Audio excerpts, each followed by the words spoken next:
네, 반갑습니다. 정치발전소 상임이사 조성주입니다. 앞으로 정치발전소 유튜브 채널에서 저널피라는 이름으로 굉장히 다양한 주제들 그리고 최근의 트렌드들에 대해서 이야기 나누는 자리를 마련할 건데요. 오늘 이 자리는 주로 조금 우리가 진지하게 한번 생각해 봐야 될 어떤 정치의 주제들 또는 뭐 노동이나 사회 문제들 이런 부분들을 좀 다뤄보는 코너를 만들어 보려고 합니다. 오늘은 그래서 국회 미래연구원의 초빙 연구위원이신 박상훈 박사님 모시고 팬덤 정치에 대해서 이야기를 한번 나눠보려고 하는데요. 오늘 재밌는 얘기 그리고 또 진지한 얘기 한번 나눠보도록 하겠습니다.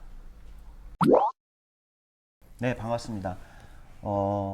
사실 요즘 정치를 바라보는 시민들의 마음이 되게 다 불편할 것 같아요. 그리고 굉장히 이제 거칠어진 정치에 대한 걱정도 많은 것 같고. 박사님은 요즘 정치 바라보시면 어떤 기분이 드시는지 궁금합니다. 뭐 정치가 본래 기대하는 역할과는 좀 거리가 먼 상황이죠. 그렇지만 시민들이 다 정치를 걱정하고 있지는 않은 것 같아요. 그중에 일부는 뭐 이런 게 진짜 정치라고 생각하는 좀 정치를 오해한 분도 있고 또 이러면 안 된다고 생각하는 좀 정치에 대해서 좀 깊은 뭐 이렇게 좀 고민이랄까 이런 거 하는 분들도 있고 어떤 면에서는 가장 뭐 저기 우리가 가슴 아프게 생각하는 건 분명히 정치가 문제가 많은데 그 문제를 바라보는 시민들 사이 의견이 너무나 다른 것도 생각해 볼 점이라고 보죠. 오늘은 팬덤 정치 이야기를 좀 나눠보려고 하는데요. 팬덤 정치라는 단어는 좀 최근에 어쨌든 최근 몇 년 사이에 좀 등장한 단어, 신조어라는 정치 신조어 이런 생각이 좀 드는데요. 그 이전엔 주로 이제 정치 양극화라는 말을 많이 썼었던 거잖아요. 근데 이제 정치 양극화라는 단어와 팬덤 정치는 또 뭐가 다른 건지, 좀 특별한 현상인 건지 일단 이 질문을 좀 드리고 싶습니다.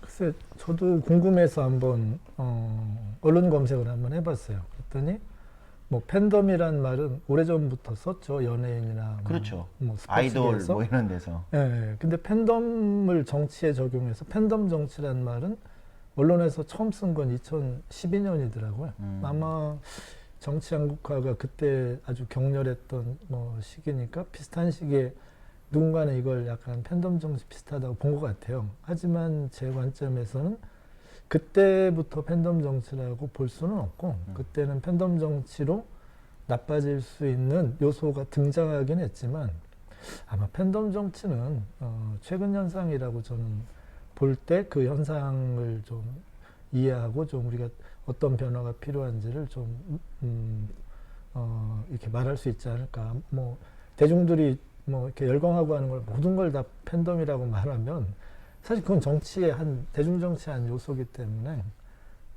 팬덤 정치와 팬덤 정치가 아닌 대중적 현상을 좀 구분했으면 하는 생각이 좀 있죠. 근데 사실 민주주의 정치라는 거는 원래 대중적 어떤 열정을 모으는 것을 특징으로 하는 정치잖아요. 그렇게 보면은 팬덤 정치라는 현상이 뭐 그렇게 특별히 나쁜 문제일까 또는 문제가 될 만한 것일까 되게 민주주의적인 현상으로 자연스럽게 이해할 수 있는 것도 아니냐 이런 의견도 일각에는 있는데 어떻게 생각하시나요? 네, 그 맞는 말인데 대중적 현상이 민주의 본질이지만 대중적 현상이 민주주의를 발전시킬 수도 있고 어떤 대중적 현상은 민주주의를 위험하게 만들 수도 있어요. 팬덤 정치는 대중적 현상이어서 팬덤 정치라고 이름 붙이는 게 아니라 그 대중적 현상이 민주주의를 위험하게 만들 때를 그때를 정의할 때만 저는 써야 된다고 생각하죠. 그러니까 대중적 현상, 뭐 약간 좀 누군가를 향한 좀 강한 지지 이것을 팬덤 정치라고 말하는 건 아니죠. 그러니까 그 구분이 좀 확실히 필요하겠다 이런 생각이 드는데 아마 박사님이 주로 이제 여러 글이나 이런 데서 좀 다른 현상이다 이것은 민주주의 안에서 이렇게 좀 지적을 해주시면서 좀 구분이 되는 것 같다 이런 생각을 좀 가지기도 했습니다.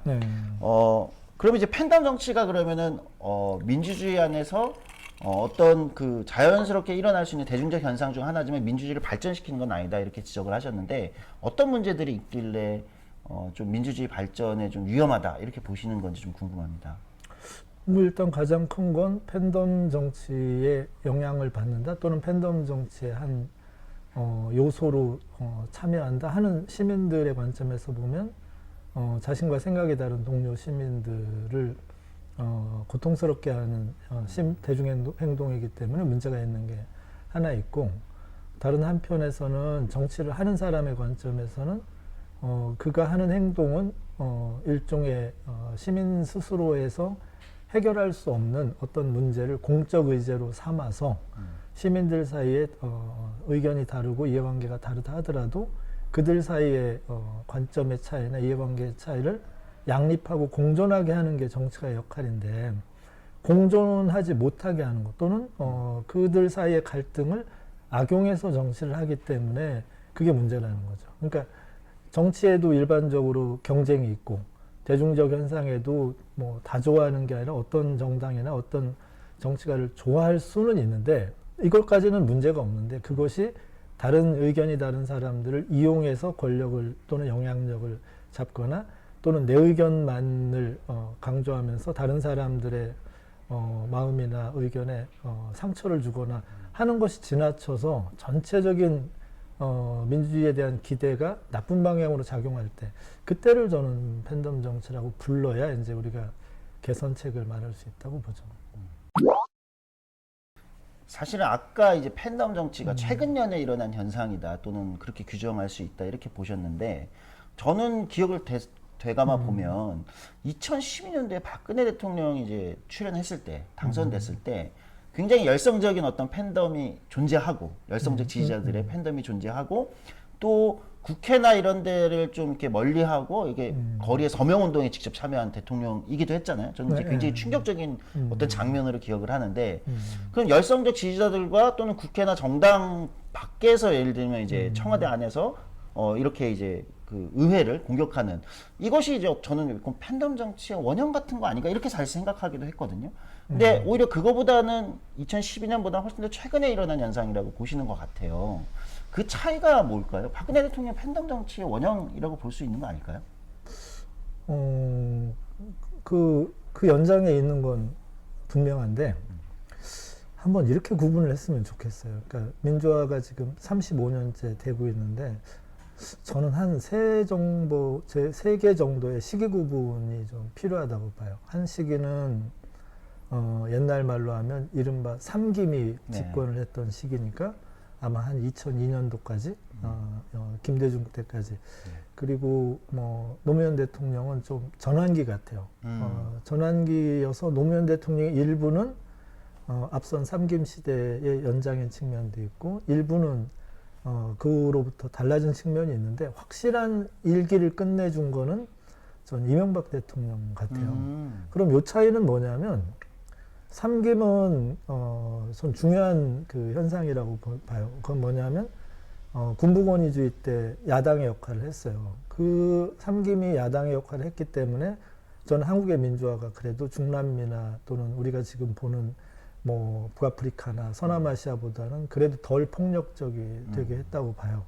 그래도 이 정치권 안에서 반대의 목소리를 조직해 줬기 때문에 국가 권력과 어떻게 보면 그에 반대하는 시민들이 직접 만나는 걸 그래도 완화해 주거나 직접 만나더라도 양쪽 모두가 다 더 큰 폭력으로 치닫는 걸 막아주는 효과가 있고, 이 때문에 삼김은 대통령이 되거나 유력 정치인이 돼서 민주화율을 끌고 갈 때 혼자 하지 못했어요. 그래서 대개의 경우는 이 좀 의견이 다른 세력들과 연합 정치를 할 수밖에 없었어요. 그건 뭐 김영삼 대통령도 똑같이 삼당 합당을 통해서, 뭐 김대중 대통령도 뭐 소위 말해서 DJP 연합을 통해서, 그리고 당시에는 또 뭐 일부는 또 이 좀 보수적인 사람들도 청와대나 내각에 앉혀서 본인이 하고자 하는 일에 그래도 반대 진영이 과도하게 이탈하지 못하도록 하는 정치는 했어요. 그래서 김대중 대통령과 노무현 대통령의 일정 부분은 그래도 그 사회가 뭐 서로 의견이 나눠진 사람들 사이에서 그래도 저는 최대 연합을 만들려고 노력했다고 보죠. 문제는 이명박 대통령이었어요. 그때 우리가 처음 경험한 건 뭐냐면 대통령 당선이 일방적이었어요. 정동영 대통령 후보보다 거의 두 배 거의 이상 더블 많았고, 스코어였죠. 예. 예, 곧바로 몇 개월 안에 이루어진 총선에서 이제 압승을 한 거죠. 야당이 당시 제 기억으로는 80 몇 석이었던 네, 것 맞아요. 같아요. 그러니까 이때부터 대통령과 집권당이 일방적으로 의회를 지배하는 것이 가능하다고 하는 정치를 처음 보여줬어요. 그전에는 일방적으로는 못했어요. 근데 이때부터 일방적으로 본인들이 원하는 입법, 일방적으로 본인들이 원하는 정당 운영을 시작한 거죠.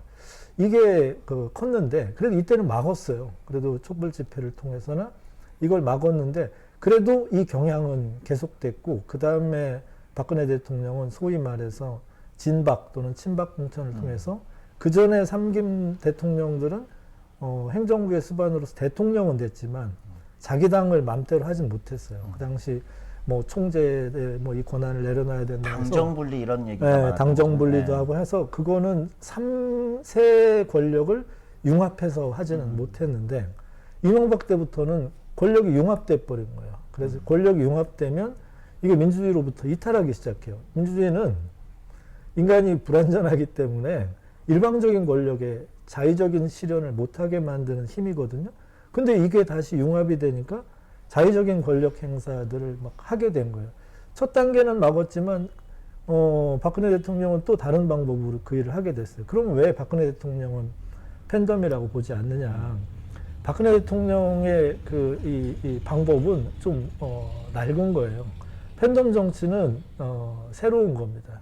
팬덤 정치는 신기술하고 관련이 돼 있어요. 그리고 약간 대중적 현상도 새로운 현상이에요. 근데 박근혜 대통령을 지지하는 사람이나 박근혜 대통령의 통치 스타일은 오히려 옛날 뭐 70년대에 가까운 모습이에요. 그래서 지지자도 있고 뭐 대통령 스스로도 정당 정치의 자율성을 인정하지 않고 뭐 의회 정치를 존중하지 않고 뭐 직접 민주주의를 앞세워서 뭐 서명 운동에도 막 나가고 이런 건 있지만 방식 자체는 낡았어요. 그래서 팬덤 정치의 길을 닫기는 했지만 팬덤 정치의 전형적인 정치가로는 볼 수 없어요.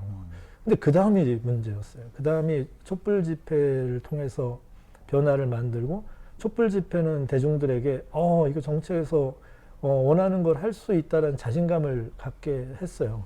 자신감을 갖게 했지만 이게 이념적인 건 아니었어요. 그렇죠.